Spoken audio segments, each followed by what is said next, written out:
ராமநாதபுரம் மாவட்ட கடற்பகுதிகளில் கப்பல் சேவையை தொடங்க தமிழ்நாடு அரசு முடிவு செய்திருக்கிறது. அண்மை செய்தி. அதிகபட்சம் 50 பேர் பயணம் செய்யும் வகையில் 3 மணி நேரத்திற்கு மிகாமல் சுற்றுலா பயணிகள் கப்பலை இயக்க திட்டம் வகுக்கப்பட்டிருக்கிறது. சுற்றுலா பயணிகள் கப்பலை இயக்க விருப்பம் உள்ள நிறுவனங்கள் விண்ணப்பங்களை அளிக்கலாம் என தமிழ்நாடு கடல்சார் வாரியம் அறிவித்திருக்கிறது.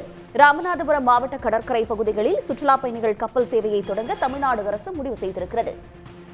இது பற்றி கூடுதல் தகவல்களை தருவதற்காக செய்தியாளர் கண்ணன் இணைகிறார். கண்ணன், இந்த திட்டம் பற்றிய முழு விவரங்கள்.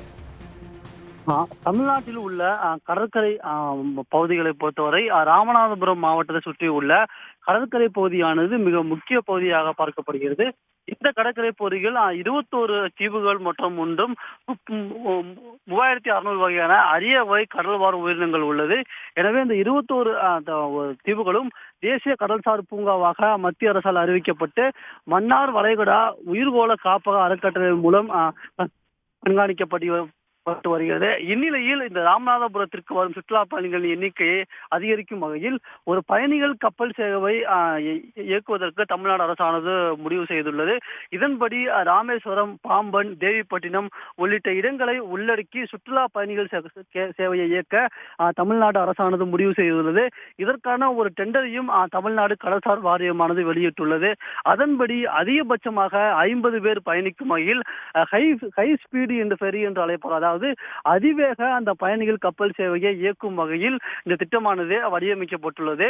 சுமார் அந்த பகுதிகளை சுற்றியுள்ள இந்த பாம்பன், ராமேஸ்வரம், தேவிப்பட்டினம் உள்ளிட்ட இடங்களுக்கு 3 மணி நேரத்தில் சென்று வரும் வகையில் இந்த சுற்றுலா பயணிகள் கப்பல் சேவையை இயக்க திட்டமிடப்பட்டுள்ளது. இதற்கான ஒரு டெண்டரை தமிழ்நாடு கடல்சார் வாரியமானது கோரியுள்ளது. அதன்படி இந்த பயணிகள் கப்பல் சேவையை இயக்க விருப்பமுள்ள நிறுவனங்கள் தங்களது விருப்பத்தை தெரிவிக்கலாம் என்று தெரிவிக்கப்பட்டுள்ளது. இதனைத் தொடர்ந்து அந்த விருப்பம் தெரிவிக்கும் நிறுவனங்களின் அடிப்படையில் அவர்களிடம் பேச்சுவார்த்தை நடத்தி அதற்கான நிறுவனம் இறுதி செய்யப்பட்டு இந்த கப்பல் சேவை இயக்குவதற்கான நடவடிக்கை எடுக்கப்படும் என்று தமிழ்நாடு கடல்சார் வாரியம் சார்பில் தெரிவிக்கப்பட்டுள்ளது. தங்களுடைய விவரங்களுக்கு நன்றி கண்ணன். உடனுக்குடன் செய்திகளை தெரிந்து கொள்ள சன் நியூஸ் பெல் ஐகானை கிளிக் பண்ணுங்க.